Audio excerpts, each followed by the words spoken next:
Hello বন্ধুরা, কেমন আছো তোমরা সবাই? আশা করি সবাই খুব ভালো আছো, আর আমিও ভালো আছি। আমি বেশ অনেক দিন পর একটা ছোট্ট ব্লগ নিয়ে চলে এসেছি তোমাদের কাছে। দিনটা ছিল শনিবার। হঠাৎ করে শুক্রবার বা বৃহস্পতিবারের দিকে আমাদের 3 বন্ধুর মধ্যে হঠাৎ করে ঠিক হয় চল বিরিয়ানি পার্টি করি। সবাই মিলে ইনভেস্ট করে একটা ছোট্টখাটো ঘরোয়া একটা পিকনিকের মতো। তো যেমন ভাবা তেমন কাজ, সকাল সকাল ওরা চলে এসেছে, আর আসার সাথে সাথে ওদেরকে একটা আমি শরবত টাইপের দিয়েছিলাম। তারপরে একে একে কাজে লেগে পড়েছি আমরা 3 জনে। বাকি 2 জন আমাকে কাটাকুটি করতে প্রচণ্ড পরিমাণে হেল্প করেছে। হ্যাঁ, হয়তো বেসিক রান্নাটা আমি করেছি, কিন্তু এরা না থাকলে এত তাড়াতাড়ি হতো না। বাট কি আর করা যাবে, এসেছেও দেরিতে, তাই তাড়াহুড়াতে একটু ব্যাপার ছিল। এদিকে পেঁয়াজ আদা রসুন কেটে মাংসের প্রিপারেশন করে নিয়ে বিরিয়ানির ভাত, আর ওদিকে চালটা আর কি সিদ্ধ করতে বসে দিয়েছি, আর এদিকে মাংসটা কষানোর জন্য মশলাটাও দিয়ে দিয়েছি। আলুটাও ওইদিকে কাটা হয়ে গেছে। তো এইসব করতে করতে আবার আরেকজন বলছে দিয়ে আমি একটু রান্না করি, আমার একটু ভিডিও করে দিই। তো সেই সব হাসি খুশি মজার মধ্যে দিয়ে কখন যে দিনটা চলে গেল জাস্ট ভেবে উঠতে পারলাম না। হঠাৎ করে এরকম কিছু প্ল্যান করাটা বেশ ভালোই গেল। আমরা মাঝে মাঝে এরকম প্ল্যান করবো বলে ঠিকই করেছি, আগেও করতাম, মাঝখানে ব্যস্ততার চক্করে সেটা আর হয়ে ওঠেনি। এদিকে বিরিয়ানি, তার মধ্যে আবার চিকেন, আর ওদিকে চাটনিটাও করেছিলাম। ওরা আবার কষা মাংস খাবে বলে একটুখানি কষা মাংস তুলে নিয়ে এসে টেস্ট করছিল, আর আমাকে বলছে দারুণ হয়েছে।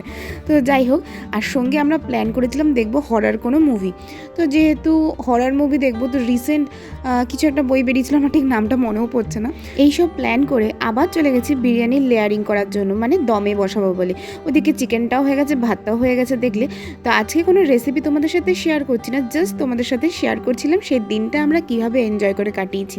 আর এখানে শুধু আমরা 3 জনই ছিলাম না, আমাদের প্রত্যেকের ফ্যামিলির লোকরাও ইনক্লুডেড ছিল। তো তাদের জন্য তারা আর কি নিয়ে গেছিলো, যেহেতু একসাথেই করতে হবে তাই পরিমাণটা বেশ অনেকটা একটু টেনশনে তো ছিলাম। আর বেশ কিছু দিন পর আমি বিরিয়ানি করছি বলে আরও একটু টেনশনে ছিলাম। আর আমি কেন জানি না রান্না করার সময় কোনো গন্ধ পাই না, সেই নিয়ে প্রচণ্ড পরিমাণে হাসাহাসি হচ্ছিল। তো তোমাদের সাথে এরকম কার কার হয় জানিও। আমি ওদেরকে জিজ্ঞেস কী রে বিরিয়ানি গন্ধ বেরোচ্ছে তো প্রচণ্ড কনফিউজ, এরকম একটা ব্যাপার ছিল। এই ছোট্ট ভিডিওটা যদি ভালো লাগে তাহলে অবশ্যই একটা সাবস্ক্রাইব করতে ভুলো না, ফলো করতে ভুলো না। গন্ধ পাবার বিষয়টা নিয়ে এইসব নিয়ে প্রচণ্ড হাসি মজা করতে করতে দেখো আমার আস্তে আস্তে লেয়ারিংটা হয়ে গেছে, আর আমি এদিকে দমেও বসিয়ে দিয়েছি।